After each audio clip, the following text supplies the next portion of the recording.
Hey CFMA, what are some helpful leadership tips to remember when you're assigned a task that seems impossible?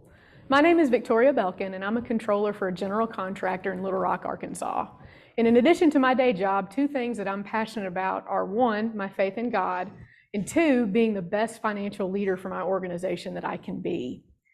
Often in our roles as construction financial managers, we can be assigned tasks from our leaders that seem impossible at the time. And I've found some encouraging leadership tips that I want to share with you today. I've been studying recently about a leader named Nehemiah, and his story, if you want to read more about him, can be found in the Bible. For main context, what you need to know about Nehemiah is he was given an opportunity to lead a team on a construction project that had a tight deadline, so very fitting for us to talk about today. He exhibits several helpful leadership skills that I think we can remember and apply to our lives as well. First, when you're assigned a task that seems impossible, the first thing you want to do is have a plan and plot out your plan of attack in advance. Sometimes we're given less opportunity than others, depending on the situation, to have time to adequately plan. We can be strong change agents for our businesses, though, if we can think forward ahead to the future and be a positive proponent for those changes. When Nehemiah was made aware that he was going to be leading this construction project, he took 4 months to adequately plan what he was going to do. After 4 months of planning, he took on the project full time, and it even caused him to need to give up some of his previous duties. Sometimes we're required to do that, but it's well worth it. Second, you want to make sure that you're having empathy for those you're leading.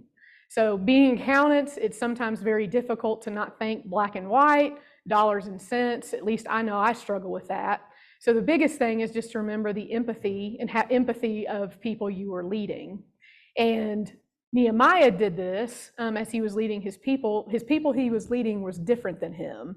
But instead of making decisions that were more advantageous for him, he thought of the interests of his followers above his own.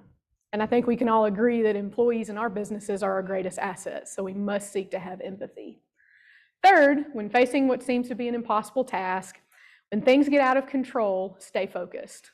What I've found in working in my business is that if you've adequately planned, you're properly seeking to have empathy on those you're leading, the best thing you can do is stay focused. When distractions come, and even Nehemiah did this, he had the wisdom to address distractions. He also had wisdom to ignore the distractions to get the goal done. They finished the project remarkably, and it's been documented in history and talked about for ages.